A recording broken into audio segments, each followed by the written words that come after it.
मित्र देवराज, आओ लड़ो मुझसे, वार करो मुझ पर, आओ।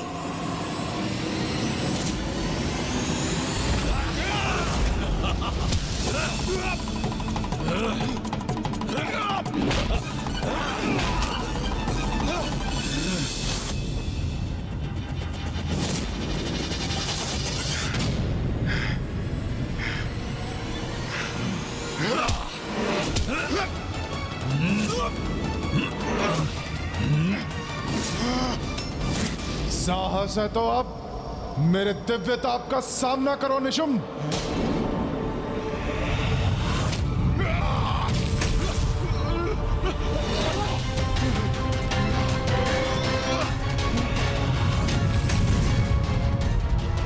मेरा क्रोध जागृत करके तुमने बहुत बड़ा संकट उत्पन्न कर लिया है निशुम्भ। अब मेरा तेज ही मेरा शस्त्र बनकर तुम्हें पराजित करेगा।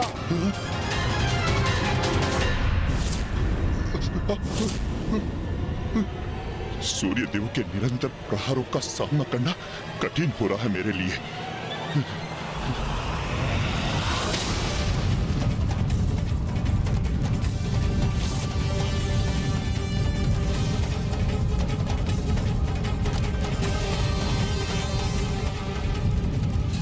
इसके बढ़ते तेज से मेरे नेत्र चौंधिया रहे हैं।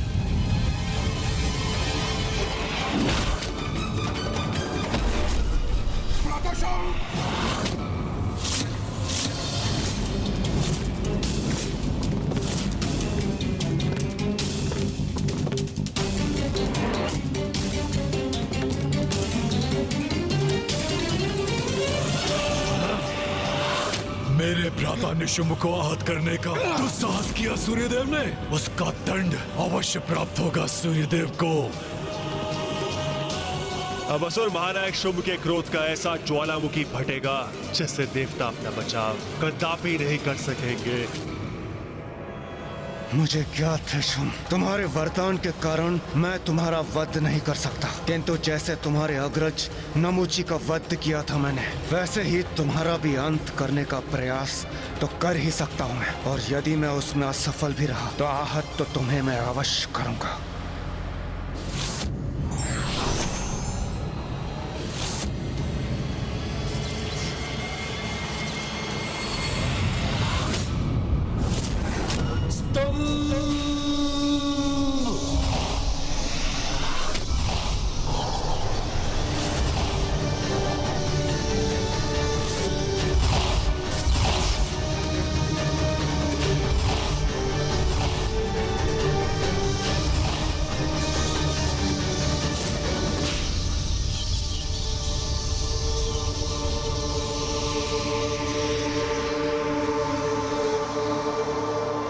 भ्राता निशुम्भ, मुक्त हो जाओ।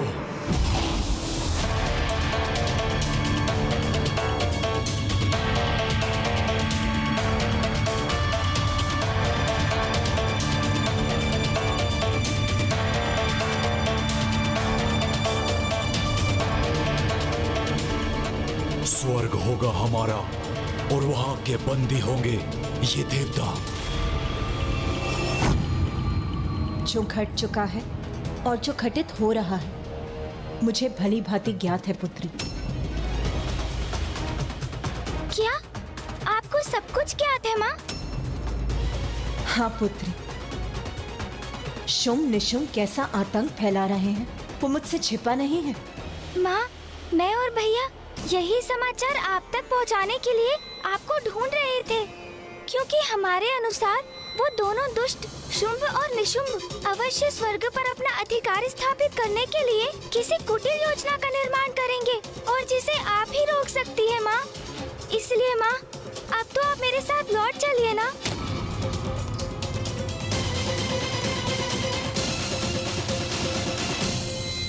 नहीं पुत्री विनायकी, मैं तुम्हारे साथ नहीं आ सकती। किंतु क्यों माँ? किंतु परिस्थिति बहुत विकट है। उन दोनों दुष्टों के कारण कभी भी कुछ भी हो सकता है। उसके लिए मुझे कहीं जाने की कोई आवश्यकता नहीं है पुत्री। शुंभ निशुंभ का दुष्कर्म स्वयं उन्हें मुझ तक खींच लाएगा। पुत्री, ये भी स्मरण रखो, तुमने अपना विनायकी रूप मुझसे भेंट करने के लिए धारण नहीं किया है। इसके पीछे एक बहुत बड़ा कारण है। बड़ा कारण? कैसा बड़ा कारण माँ?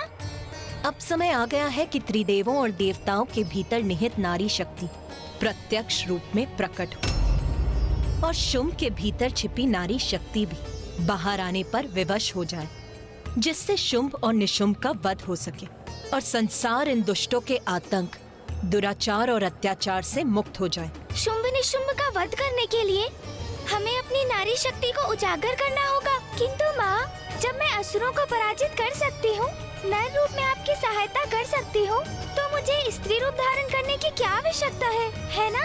मेरा तो नर रूप ही पर्याप्त है ना माँ? विनायकी, नारी की शक्ति को कभी कम नहीं आंकना चाहिए। माँ के रूप में नारी एक कोमल हृदय, जनदायिनी, पालनहार होती है, तो दुष्टता की अति होने पर नारी अपने उग्र और कठोर रूप में दुष्टों का संहार करने में भी सक्षम होती है। किंतु माता, मैं अन्य देवताओं को कैसे विश्वास दिलाऊंगी कि उन्हें भी अपना नारी रूप धारण करना होगा? ये उत्तरदायित्व तो अब तुम्हारा है विनायकी।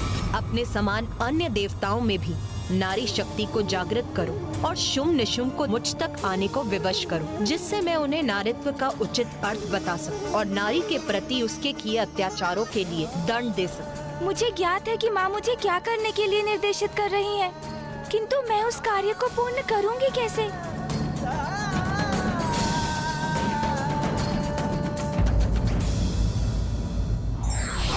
दुष्ट अत्याचारी चाहे कितने भी शक्तिशाली क्यों ना हो, परम शक्ति उसके विनाश का मार्ग निकाल ही लेती है।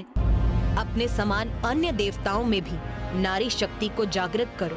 ये उत्तरदायित्व तो अब तुम्हारा है विनायकी। मुझे ज्ञात है कि माँ मुझे क्या करने के लिए निर्देशित कर रही है, किंतु मैं उस कार्य को पूर्ण करूँगी कैसे?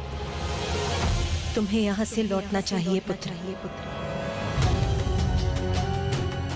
अभी जाना होगा मुझे, अभी तो मेरा मन ही नहीं भरा। किंतु माँ का आदेश है तो उसका पालन तो करना ही होगा। प्रणाम माता।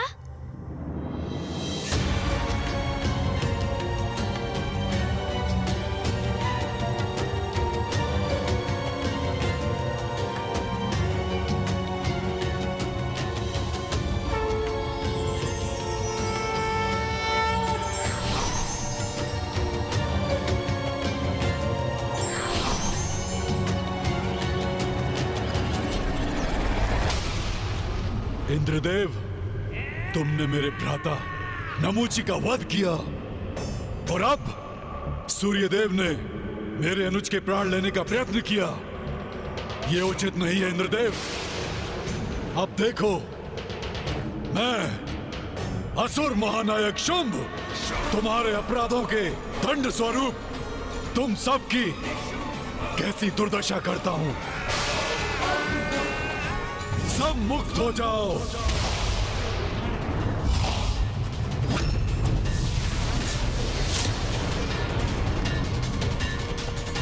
इसने हमें अपने स्तंभन से मुक्त क्यों किया? मैंने तुम्हें मुक्त अवश्य किया है इंद्रदेव, परंतु इससे प्रसन्न होने की कोई आवश्यकता नहीं। यदि मैं तुम सबको स्तंभित करके छोड़ देता तो तुम स्थिर रह जाते, किंतु मैं तुम्हें निरंतर प्रताड़ित कर तुम सबसे अपना प्रतिशोध लूंगा। तुम सबको मैंने मुक्त किया है पुनः बंदी बनाने के लिए।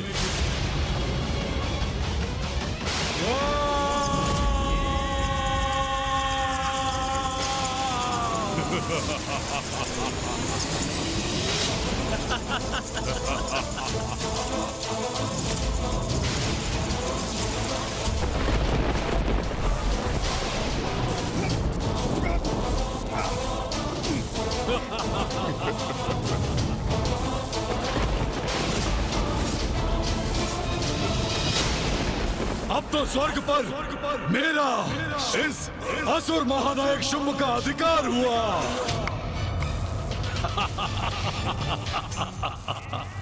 पिछली बार तो प्रथम पूज्य गणेश ने तुम सबकी रक्षा कर दी थी, अब कहाँ है वो? अब तुम्हें मुझसे कौन बचाएगा? इंद्रदेव?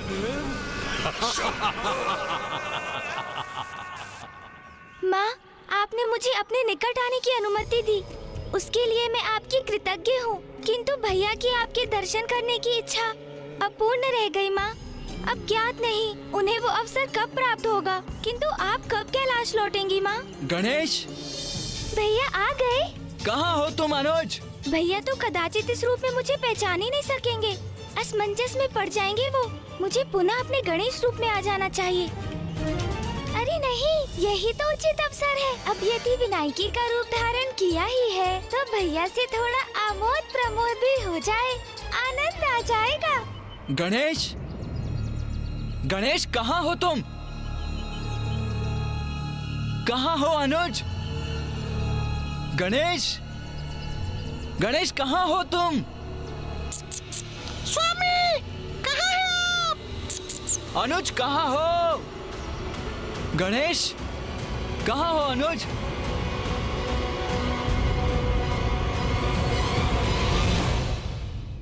देवी। हाँ जी। क्या आपने? कितना मधुर स्वर है आपका। कौन हो सकती है ये स्त्री? सुनकर मेरा मन तो अति आनंदित हो गया। पुनः कुछ कहिए ना। अकस्मात इस प्रकार आपके समक्ष आने के लिए मैं क्षमा चाहता हूँ, किंतु यहाँ आने का मेरा केवल एक ही प्रयोजन था, अपने भ्राता को ढूंढना। अब वो यहाँ नहीं है तो हम आगे बढ़ते हैं। चलिए मूषक जी, हम आगे ढूंढते हैं। अरे नहीं नहीं नहीं ना, भला ऐसे क्यों जा रहे हैं आप? अकस्मात आने का अपराध किया है आपने, तो अचानक जाने के दोष से तो मुक्त होइए। ऐसे मत जाइए, कुछ बोलिए ना, कुछ ना कुछ बोलते रहिए ना। ये क्या कह रही हैं आप? देखिए, मेरे पास इन सब के लिए समय नहीं है। आप जो भी हैं देवी, मैं आपका अपमान नहीं करना चाहता हूँ, इसीलिए। अरे ये क्या हो रहा है आपको? आपका संतुलन क्यों बिगड़ता जा रहा है? स्वयं को संभालिए देवी। कैसे संभालूं अपने आप को? आपके स्वर की मधुरता ने तो पूर्व में ही मेरा मन मोह लिया था, और आपका मुख, आपका रूप देखा तो उसका तो ऐसा सम्मोहन है कि कोई भी अपना संतुलन खो बैठे। रुकिए कुमार, मेरे हृदय का स्पंदन थोड़ा मंद पड़ जाए, तब तक तो रुक जाइए। कहीं मुझे कुछ हो गया तो फिर क्या करेंगे आप? ओहो, कहाँ फंस गया मैं? अब इस स्त्री से पीछा कैसे छुड़ाऊं मैं? कुछ भी नहीं होगा आपको। वैसे भी आप तो हृष्ट पुष्ट दिखाई दे रही हैं। अच्छा, हृष्ट पुष्ट तो दृष्टि पड़ ही गई, तो क्या मैं आपको भा गई हूँ? अच्छा ये तो बताइए, आपका विवाह हो गया क्या?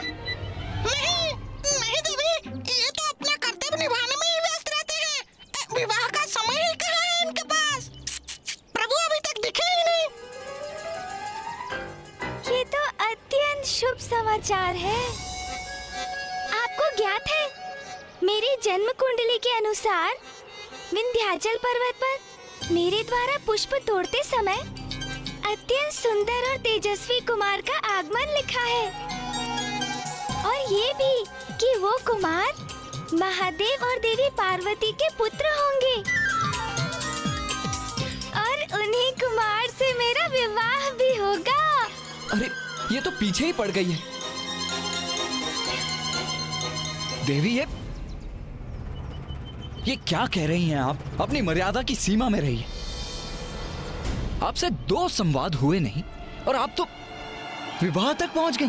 किंतु हृदय तो कभी असत्य नहीं कहता कुमार। आप ही है ना महादेव और माता पार्वती के वो पुत्र? बोलिए ना।